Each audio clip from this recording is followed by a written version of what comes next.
Thank you. I have to stay near this ambo because some of my brother parishioners who are here know that if I'm let loose, I'll move around too much, and the poor cameraman will have vertigo trying to trace me around. Your Grace, Bishop Peter, my brother priests and deacons, valiant knights and brothers here, what a privilege to be here with you, both as a brother in Christ and now through the apostolic authority of Bishop Peter last June, a priest in our diocese. And that priesthood is so new to me, I still have a little bit of a chrism that Bishop Peter put on my hands. And that naivety and newness to priesthood keeps me profoundly aware of how unqualified I am to say anything to this group of men other than do my best and share a little bit of several things that I'd like to do this afternoon. The first is put my comments in context with a little bit of history. Again, my parishioners know that. My homilies normally include a little bit of historical context so that it's perhaps more accessible than the word itself, which is full enough, but if we can put it in context, perhaps it's a little more immediately engaging. Secondly, talk very briefly about the joy of priesthood as I know it and as I've lived it for these past 6 months, and that fulfills then a journey in life that got me there, a little bit of those way stations along the way. And then lastly, I'd like to present you with a challenge. We men like our challenges, and I'll leave you with one. The first is, in context, when our great Saint John Paul II, who inspires us with his words of "Be not afraid," was 19 years old, the world was in a very dark place. It was a very dark place. The Axis powers had begun expanding across the world. The German army had very quickly taken his homeland. Thousands, in fact, arguably tens of thousands, had been killed in a matter of weeks. The Pacific was equally on fire. The Imperial Navy had seized the Philippines at this point, many of the Outer Rim islands. The peninsula of Korea had fallen. And so the world was in struggle. The world was hurting. The world was afraid and uncertain. Some of you may know this historically. It had been a tradition since the late 20s that in the UK, United Kingdom, whoever was sovereign since the advent of radio would give an address on Christmas Day. So on the 25th of December, the Queen or King, whoever was in reign, would give an address. And well, in December of 1939, December of 39, the sovereign is King George VI, King George VI. And he's married to Elizabeth. That Elizabeth is the mother of the current Queen Elizabeth II. She's known as Elizabeth, the mom of Queen Elizabeth II was known as Queen Mum. She died in 2002. But in December of 39, George is anticipating this Christmas message. If you know something of his biography, he was terribly shy. He had a stuttering problem since his youth. He did not like speaking in public venues, and he was very introverted. And so he's approaching his wife knowing this radio address is coming up. The war has started. Buckingham Palace has already been bombed, and he doesn't know what to say. What do I possibly say to these people at a time of such darkness? What could give them hope, even on Christmas Day? And she said, "Sweetheart, you should read them this poem. Read them this poem. Because if you read this poem, you can study this in advance and you can practice the cadence. And when he would speak with a metronome on the desk in front of him to help manage his rate of speech. Read them this poem because I think this captures what I believe is in your heart." And the poem went like this. It was a poem by Minnie Louise Haskins, who was a childhood friend of Elizabeth. This is what Louise Haskins wrote and what King George read at 10 a.m. on Christmas morning, December 1939. "I stood before the man who stands at the gate of the new year, and I said to that man, 'Give me a light so I can find my way in the darkness.' And that man at the gate said to me, 'You go out into that darkness and you reach for the hand of God, and he will give you a light brighter than any torch and surer than any known way.' So I ventured out into the night, and I reached for that hand of God, and he led me to the hills, and he brought me to the breaking of dawn and the brightening in the east. That's what the king said. Louise Haskins was Catholic. What was she talking about? She was talking about the Stations of the Cross. Because as we know, in traditional Catholic architecture, the Stations of the Cross wind counterclockwise around our churches, bringing us from the west back to the east, to the brightening of the dawn, the resurrection. And that's what the king read to the nation that day. I don't know if St. John Paul II, then 19 years of age, would have heard that. I don't know. Not in Poland, perhaps. Certainly not in English. But the world heard it. The English-speaking world heard it. And they ventured forth into that darkness. The darkness we know is the Second World War. It took the lives of, by some estimates, 70 million people. A number we can't think about. But the dawn did come, didn't it? The dawn did come. And victory did come in Europe and Japan. And tyranny was defeated. And the world lived at peace for some time. Not everywhere, but for some time. And we face our situation today, men. We're gathered here on a Saturday in Boise, and I can argue that we are looking at some darkness out in the world, aren't we? There's some darkness culturally. There's some darkness politically. There's some darkness economically. There's disease and health concerns throughout the world. Maybe in our own lives, there's some darkness. There's some darkness in our relationships. Our finances may not be very secure. Our self-evaluation, which is usually the hardest as men of faith, we're a harsh judge, aren't we? And we look into that darkness and say, boy, I'm not worthy. I'm not worthy. Here's a news flash. You're not. You're never going to be. You're not, you're never going to be. I had to realize that myself. That's a quote from a priest at seminary. John, you're not. Quit kicking your butt about that. You're not. Keep trying, but you're not. We face that darkness, and the darkness has a name, and different names apply and are useful. The name I shared with the parish last weekend, I said it's the tyranny of arrogant indifference. It's the tyranny of arrogant indifference. What is that? I think it's this. In my 6 months as a priest, I have the privilege of meeting with so many people. I love it. I cannot get enough of that human interaction. I love it. I love it. There's no limit to it. Father, will you come to the hospital? Yes. Father, will you do this? Yes. I love it. Now I'll probably burn out in a year, and then I'll have a different answer. But for right now, I'm still, this is great. It's like the first day of working out. This is great. Day 3, ugh. You know what I'm talking about. So it's this. I meet a lot of people, and what I'm finding among some, and really it's not age bracketed, it's not just young ones, it's people of different ages who say, listen, Father, it's not that I'm opposed to God, it's just that I don't care. I'm not opposed to God.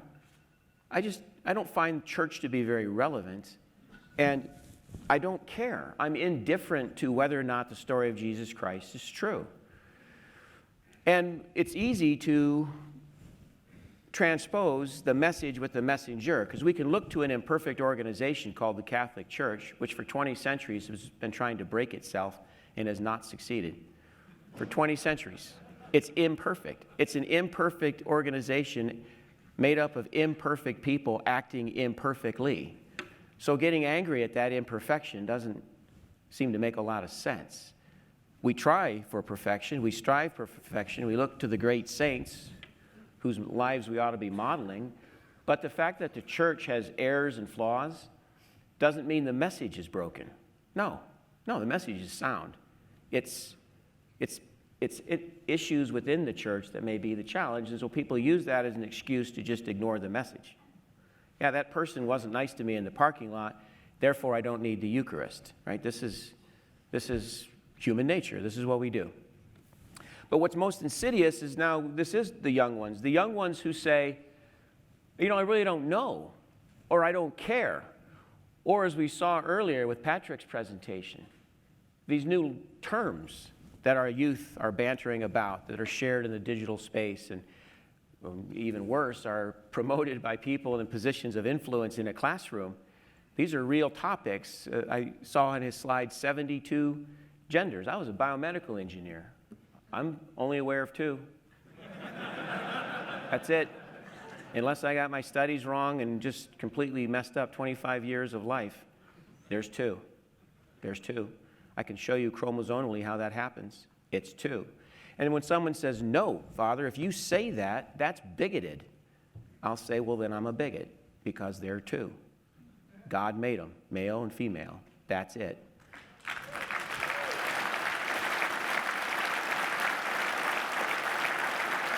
And what's scary is the young ones, God bless them, the little lambs, the young ones, I mean, they bring you to tears. They actually don't know how to discern objective truth. How to do that. Critical thinking, when we talk about that paucity of critical thinking in our world, the young ones don't know how to discern objective truth. That sounds credible when the person who's a popular teacher, let's say, or has some other witty things that they do, that seems credible to say, no, you can discern who you are, your gender can change over time. That seems credible when an adult says that. Or when medical doctors are willing to prescribe hormone therapy to your 11-year-old. That seems credible. But that's the darkness we're running into, because it's confused and it's dangerous. And it leads to the rejection of an organization like the Catholic Church or Christianity at large that would promote the idea that, no, that's upside down, that's messed up, that's not accurate, that is unhealthy. And now you're labeled something unhealthy or bigoted or mean-spirited because you don't agree. And so that is a darkness that is in our world today, and it's this indifference to the truth, the objective truth of Jesus Christ, to what happened on Calvary, and more profoundly, what happened 3 days later when he rose and infused all of us with his grace at baptism that we most profoundly receive in the real presence of the Eucharist. That's what we know. So what do? We do this. I don't know whether or not I'm qualified to be a priest. That's up to the bishop. He decides that at any time. He decides that whether you're ready or not. He takes input from others, but he decides that. Praise God, he decided I could be a priest. So my journey to the priesthood is not typical. It's not typical in the sense that I wasn't ordained till I was 56, but I do have the letter I wrote when I was 11 to the bishop of my diocese asking about priesthood. He said, go away for 7 years, keep praying, we'll see you then. I have that letter. It's framed next to my ordination documents. It's beautiful. But I had a typical childhood. My mom and dad, my mother's name is Barbara, my dad's name is Chuck. And I have 5 siblings, 1 brother, 4 sisters. I grew up, I don't know what typical childhood is. I don't know if there is such a thing. It's very narrow-minded to suggest that there is one. But I had a good life, very Catholic. Holy water fonts on the bedroom wall, crucifixes above the bed, rosary at night. Sometimes my mom didn't want to talk. Go pray the rosary. Okay, 6 kids, you got to have some. Some of you do that, these measures to control the house. She did them. So a very, very good childhood. I did not, praise God, I didn't have trauma in my childhood. Not everyone has that story. Some people have very hard things in their life happen. Young children who are so innocent in those moments. Our hearts break for them because sometimes those wounds last long into adult life. They do. Some of you carry those. I know that because you talked to me about it. But I didn't have those wounds, and when I was 18, I, at that time, had moved past thoughts of being a priest, and I was more interested in high school sports and high school girls and cars I could never afford. So that's where I was mentally, was I'm going to go off to college, and I'm going to study some degree, which I hadn't really settled down on yet. I liked science a lot. I really loved biology and physics, not so much chemistry, but I like science. I was good at it, and if academic measures are any measure of goodness. or any measure of success. And off I went. I went to Marquette University, which is in Milwaukee, Wisconsin. Thumbs up. And what a great university. It's a Jesuit university, urban campus, about 11,000 students, 1881. So it's part of that Jesuit profile, the 23 institutions that grace our nation. And in fact, Andy Finney's here. Andy is, as you know, in training to be a deacon. He'll be ordained, God willing, this coming October. And if my masses are just a little shorter than average, we call it a Jesuit mass. So. But at Marquette, my freshman year, a world event happened much like today. So global news occurs. I'm a 19-year-old freshman. I'm walking through the student lounge at Marquette. Old Student Union, you may remember. That building's long gone, but back then it was there. And up on the screen is the image of a heaping structure in the background burning. And there's an on-scene news reporter, and this is, grainy television back then. It's not quite what it is today. And thank you, Brandon, not just yet. But on the screen in the television in the student lounge is this heaping structure, and it's the remains of what was the Marine barracks in Beirut, Lebanon. And a terrorist bomber had driven a truck full of explosives into that building and destroyed the building, and 247 Marines died that night. So on the screen is this burning structure. It's at night in Lebanon. It's in the morning hours in Milwaukee, Wisconsin. And this young Marine walks into the camera view, and his shirt is singed, and he's cut and bleeding, and you can tell he'd been in the structure. And the reporter ushers him over and says, son, what's going on? What's going on? Well, the man's trying to explain what's behind him. But then he kind of looks back and looks at the camera, and he looks back, and he just says, I gotta go. I gotta go. My brothers are in there. I gotta go. And he leaves. He just walks away from the camera. And here I am, stack of books, slice of pizza, and I say to myself, I gotta be around people like that. I don't know what that guy is. I've never met a Marine, but I gotta be around men like that, because he looked to be about my age. And man, I want to be like him. I don't know what he does, but I want to be like him. So the next week, I went down to the recruiter's office. Big old captain there, Butch Foley was his name, gone to glory by now. But Captain Foley, I told him, hey, I want to sign up.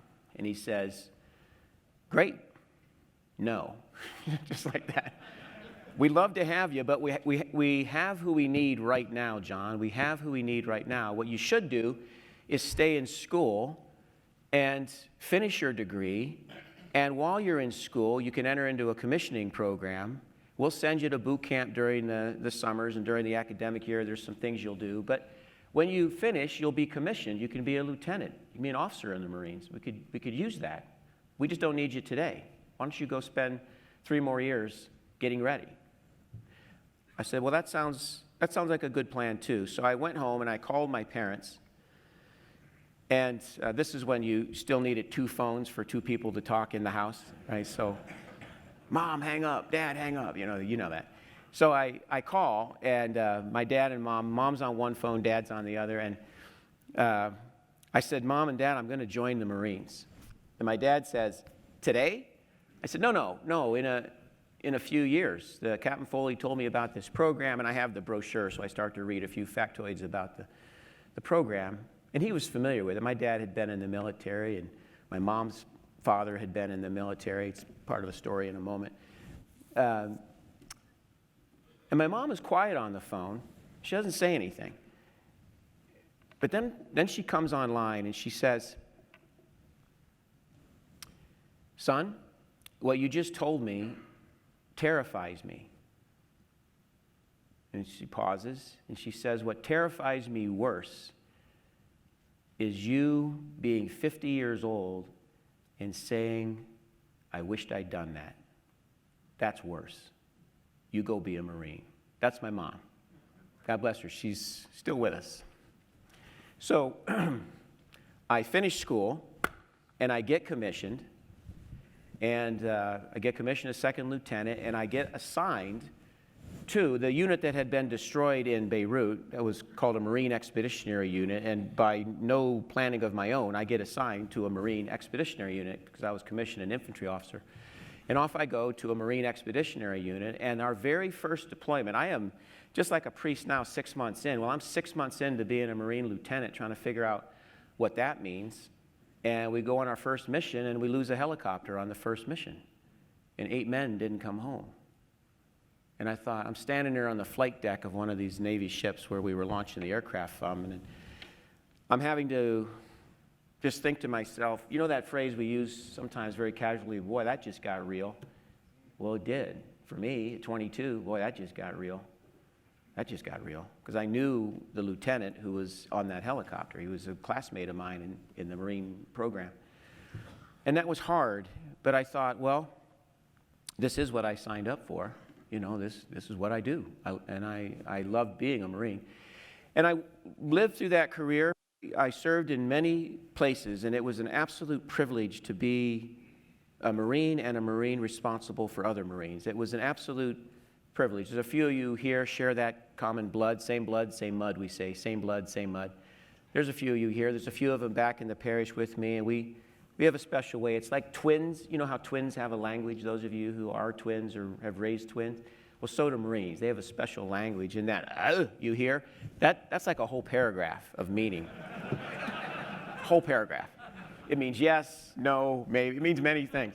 Is that good, bad, many things. So during that time, I was sent to a few places in the world, sometimes invited, sometimes not. And we had to do some hard things. And I saw men make decisions that were incredible in their generosity and selflessness. I saw young men, 19, 20-year-olds, make decisions to do their job when doing that job didn't have a certain outcome for them, or it did have a certain outcome and they did it anyway. That's even more humbling when you are in the presence of a 20-year-old says, they call Lieutenant LT. LT, I'll go, knowing what he was going to have to go do. And gosh, it takes your breath away when I think of them, these guys, Mark Thomas and Dwayne Young, Rick Knarberg. Where do you get such men? I think President Reagan said that. Where do you get such men? Wow. And women now, but where do you get such men? And after I served in the first Gulf War and came home from that, and there were some hard times there. It was quick. It was intense, but I, through the grace of God, saw humanity at its worst, and I saw humanity at its very best. I saw American service members do things so kind and so considerate to people who had been trying to harm them just hours earlier. I saw men turn their muzzle rifles down and offer water to a man who literally 45 minutes earlier had been shooting at him. That's what I saw. It's just what I saw. And it was beautiful. It was beautiful. Well, that conflict ended, and I had the opportunity to go back to grad school, so I did. And I applied to a joint degree program where you get a degree in engineering and business, and I pursued that. The U.S. component of that program was in the United States at Texas A&M, and the European component was in Austria at a place called Johannes Kepler. So off I go to Aggie Land, and I meet this girl who just stopped me cold. Like, whoop. Whoop is right. Aggies say that. That's like the Marine. Aggies say, whoop. It means everything. Well, when I saw Jackie, that's what my heart said was, whoop. And it took me a week to convince her to go out with me, or at least for me to work up the courage. Talk about be not afraid. That's a test. And I did.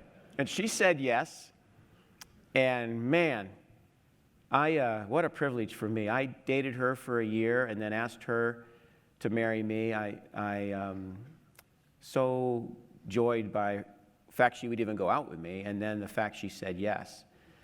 And her parents and I remain very close to this day. Her mom stood next to my mom at my ordination, and Jim and Marie are her parents, and they're my parents. They're my parents. And we are close, and I will love them forever. Jackie and I get married a year later, And life begins beautifully. And she was the Proverbs 31 wife. I don't know how else to say it. Proverbs 31. You guys have read that. She's her.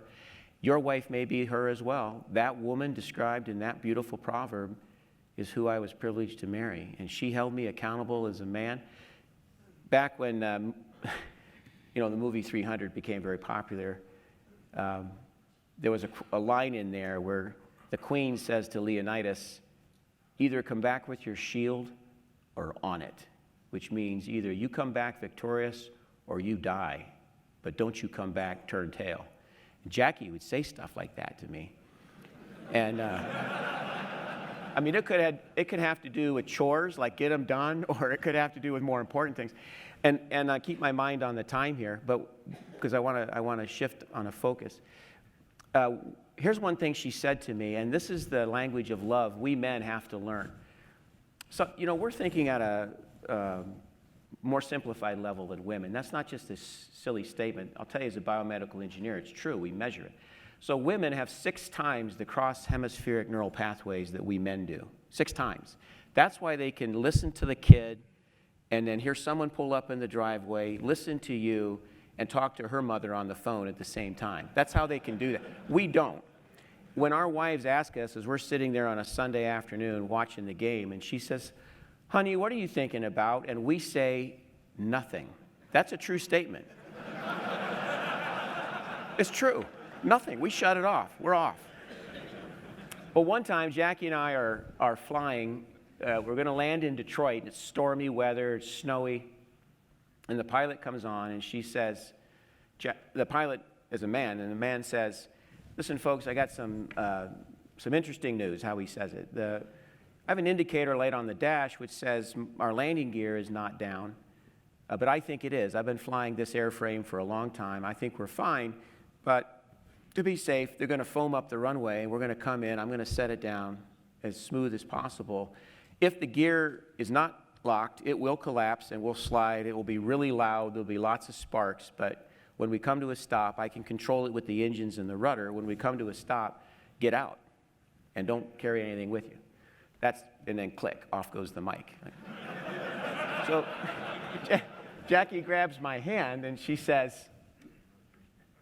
this is what my wife says. Now, at this point, we're married 11 years.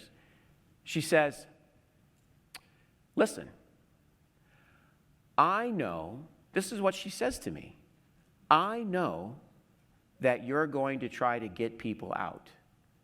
You have to promise me you'll come back and find me. That's what she said. And I was pissed. Like, what? Like, I'm going to leave you and abandon you? I was mad. So I'm mad and I'm self-righteous, so I'm now sitting back.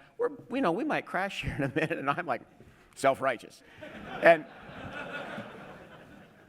she's just holding my hand. But she was like that all our life. She was like that through her illness. She was just like that. She was just profoundly secure. And unlike her husband, who was profoundly insecure. And so she's just holding my hand. And we land, and the plane is fine. We're great. We land. There's no collapse. The pilot was correct. We land. We get to the gate, and we offload. We get our things. And we had a rental car. We were driving to see my parents. And I say to her in the car, I'm quiet at first, but now we're on the highway, and I was driving. And I said, honey, what was that all about? I know you'll help people. Promise me you'll come back. What the heck was that all about? She said, oh, I know your heart. I know you're going to try to help people get off this plane. I know that. I just want you to promise to come back and get me. I'll wait. Get those people off. I'll wait. And I thought, God, look at that woman peering right into my heart and knowing something about me that I wasn't even thinking about. And that's what she was seeing. So that's who I was blessed to be married to. So concluding that phase of life, Jackie is then diagnosed with breast cancer. She had been previously, but it became more manifest in her life. And the doctors told us, look, we're not going to be able to solve this one. And Jackie was again, hand on mine, very stoic. She said, Psalm 46:10, be still and know that I am God. Be still and know that I am God. This is after the oncologist said, you're going to die and it's going to be about this many months. And she said, be still and know that I am God. And she was very strong in her faith. She lived out her faith. She used to sleep with a little statue of Our Lady of Lourdes under her pillow. She didn't know that I knew that, but sometimes in the morning I would fix up the covers and I would see her little statue there under. She'd hold it in her hand all night. So I have her home the final weeks of her life in hospice. And Jackie was an author. She wrote little stories, little novellas, science fiction, fiction novels. Beautiful writer, beautiful. And we had stacks of manuscripts around our house because she was always working on an idea or a project. So she's sitting up. We had a hospital bed. She's sitting up in the hospital bed, and I'm kneeling next to her. We've been praying the rosary and just being together because I'm trying to eke out every last minute. And she says, you have to promise me to tell the story. And I thought she was talking about one of her novels, like get it published. That's what I'm thinking. Again, my simple brain. And she sees I'm not getting what she means, and she says, no, you have to promise me you'll tell his story. His story. Tell his story. Promise me. I promise. So Jackie does die, beautifully so in her faith. Beautifully so in her faith. Talk about, again, be not afraid. I watched it. I lived with it. Here's what I tell people who are facing death. It depends on the person and it depends on the family, but I've used it multiple times and it seems to be well received. There's anxiousness there. We all have it. We all have it. Here's what I'll tell you, brothers, right now, room of 800 men. I know heaven exists because I held someone who saw it as she breathed her last. The look on Jackie's face, the countenance, the glow, you can't, there's nothing like it. I thought her wedding photos were beautiful, and they are. They're stunning. I show them off to everybody. Her look when she died, that peace, man, I know she saw heaven. And that's my proof that heaven, I have shelves of theology textbooks. I've been a Catholic since I was 2 weeks old. My proof of heaven is my wife who saw it. That's it. That's my proof right there. The bishop may want to talk to me after this for that's it? Yeah, that's it.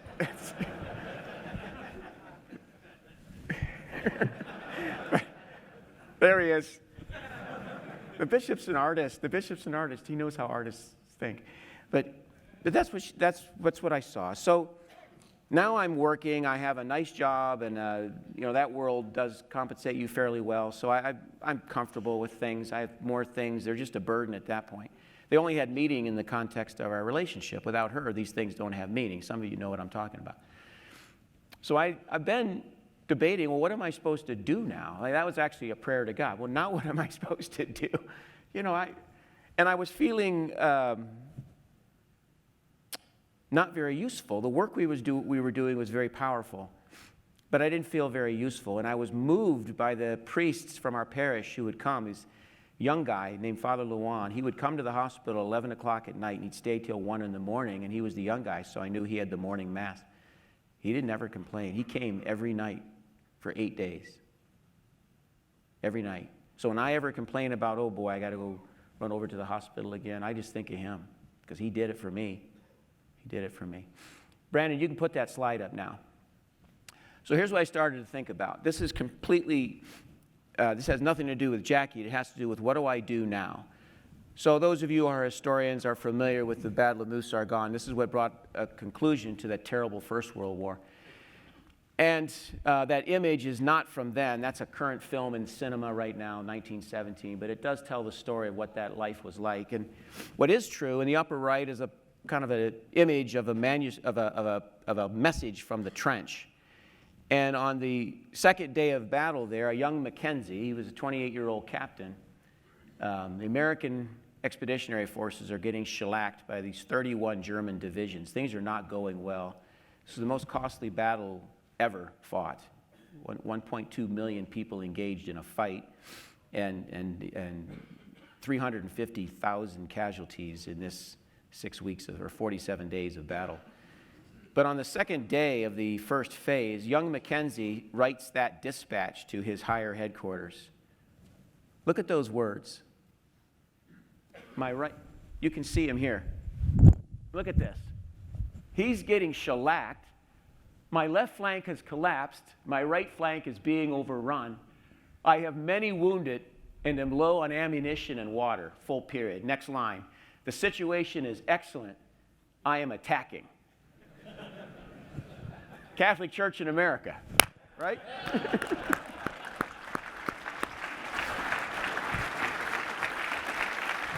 So what I started thinking about, this is in the months after Jackie passed. I'm working now. I'm busy.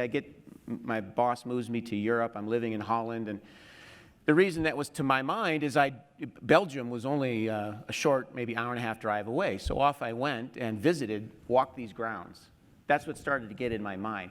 And I thought about the young guys who got up out of those trenches and moved forward in the face of really bad tactics, right?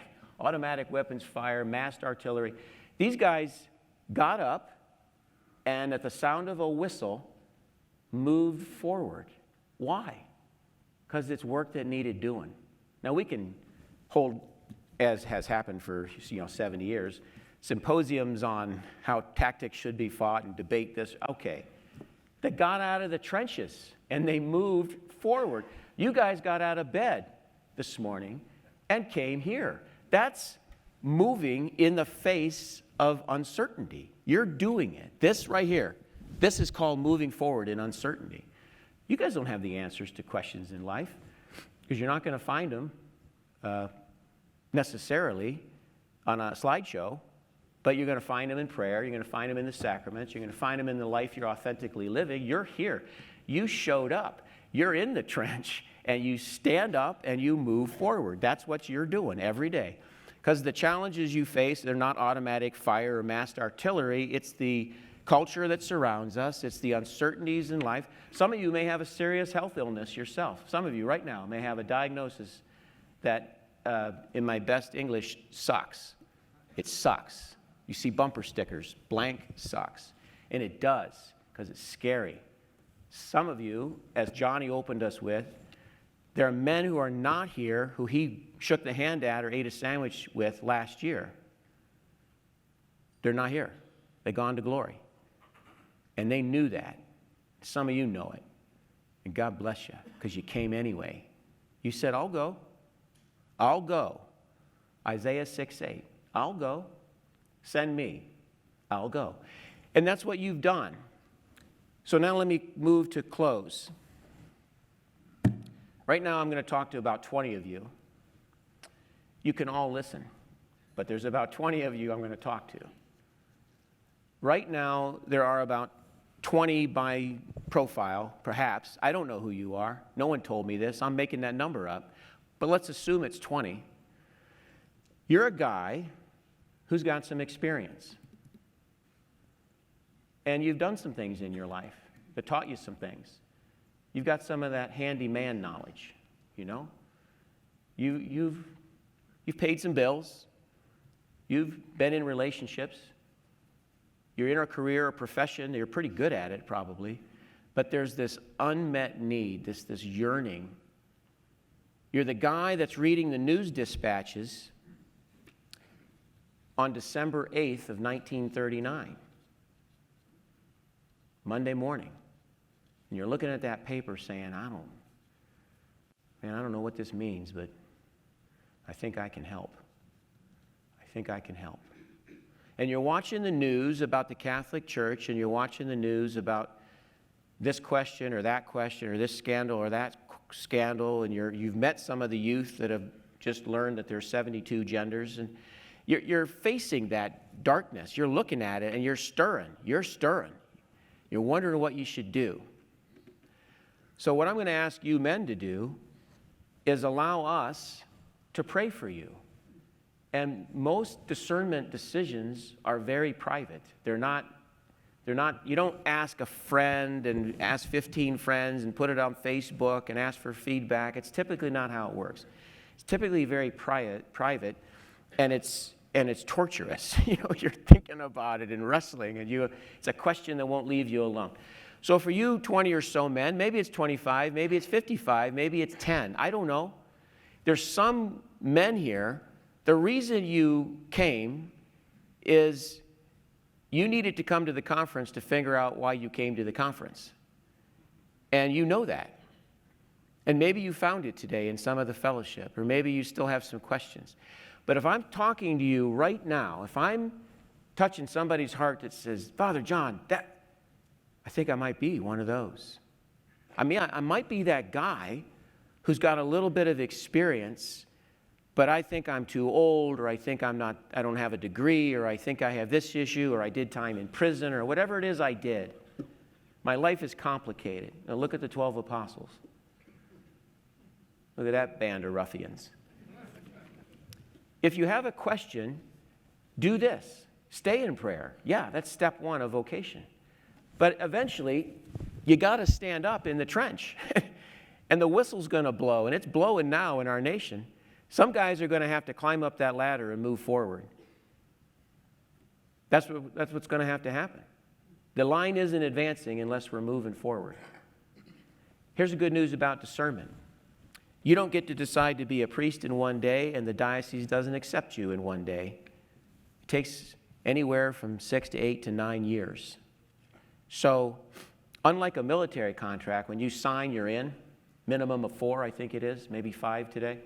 Not so with the diocese. If you have a discernment towards vocation, or towards the vocation life, the potentiality of being a seminarian, you call Father Caleb, you call Father Nathan, you call Father Jose, have the conversation.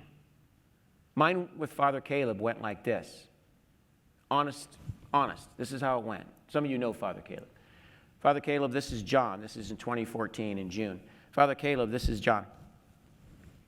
I don't know if I have a vocation or not, and I just wanted to talk to you about it. He said, yes. I said, well, I'm 49 years old. He said, uh-huh. I said, isn't that kind of old? He said, not necessarily. I said, I used to be married. My wife passed away. Like my mom. Now he's quiet on the phone, and he comes back on and says, did you have anything to do with that? I said, no. He says, well, meet me for coffee tomorrow. Which I did, and 2 months later, moved my few possessions into Mount Angel Seminary, into the dorms. And so, praise God, then you have some time where you, as the individual, and they, the seminary and bishop, decide whether or not it's a good fit. So you could start the conversation. You could even enter seminary, conceivably, and then decide, no, it's not the right fit, or the seminary may decide that. You're not committed, but you have to ask the question. You got to show up. Somebody's got to move the line forward. Here's why. The men that got out of the boats on Normandy, people may know this from history. I use a lot of military references. What was the average age of the men that walked up that beach in wave 1? It was 26. It was 26. They overloaded the first wave with older men. Because it's hard for an 18-year-old to walk into that. It's hard for a 26-year-old to walk into it. But at least that man has a little more wherewithal. The average age, median actually, not average, the median age of the men that got out of the boats 6:30 a.m. on Tuesday morning, June 6th, was 26. Waves 2, 3, and 4 were younger. The old guys went first. Why? They needed to get ashore. Got to establish a beachhead. They're going to deal with a little hardship easier than an 18-year-old will. Seminary is not hard. It's beautiful. It's not hard. It's a privilege. It's a privilege. It's not hard. It's survivable.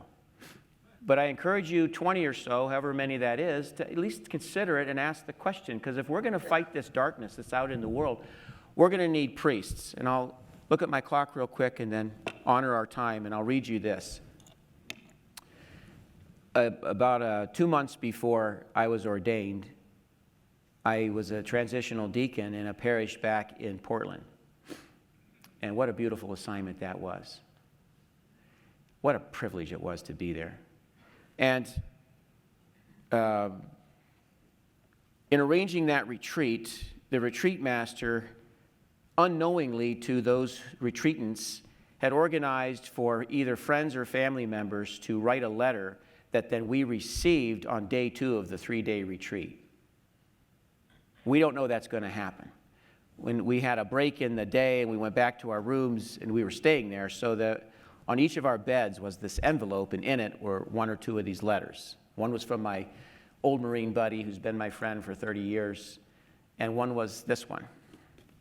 And this is what the letter said. And those of you who are right in the front here, you guys in the back can't see this, but in the front, you're looking at this. It looks like blue stationery with flowers, and pretty writing. So you have a guess of who this might be from. Dear son,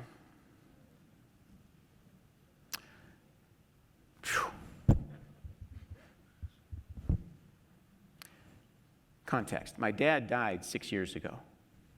Dear son, I wish Dad were here to tell you how happy he is for your decision to enter seminary. All of the good he had in his heart has come to fruition in you.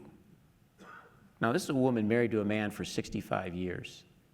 All the good that he had in his heart, her husband, has come to fruition in you. Boy, when a son hears that from his dad, through his mom, poof, has come to fruition in you.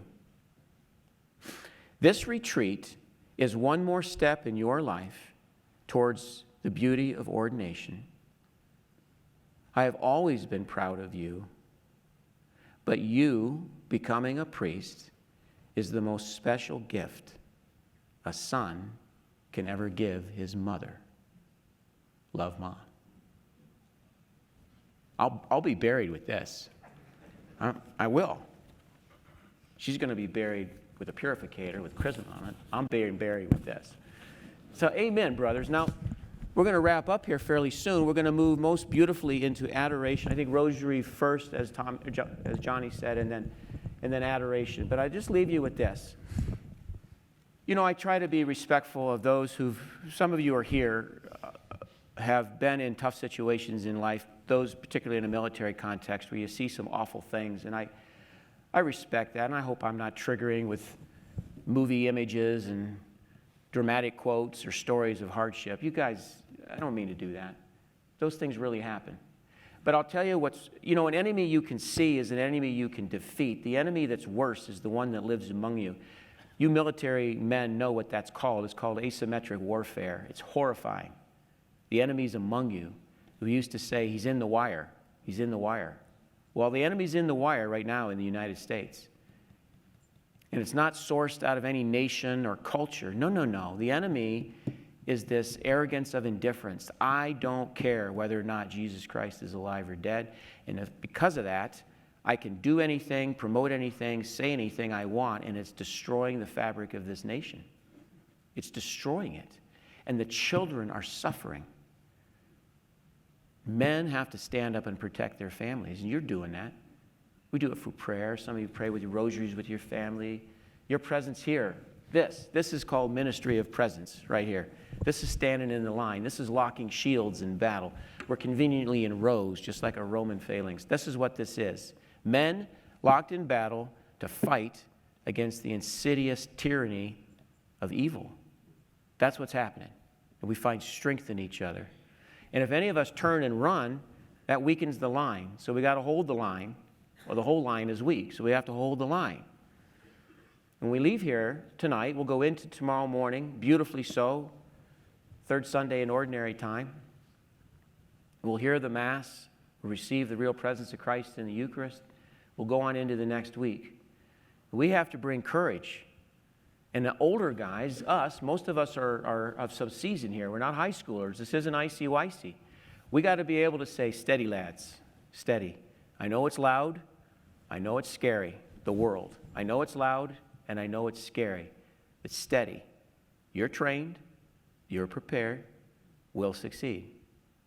Praise God. God bless you all.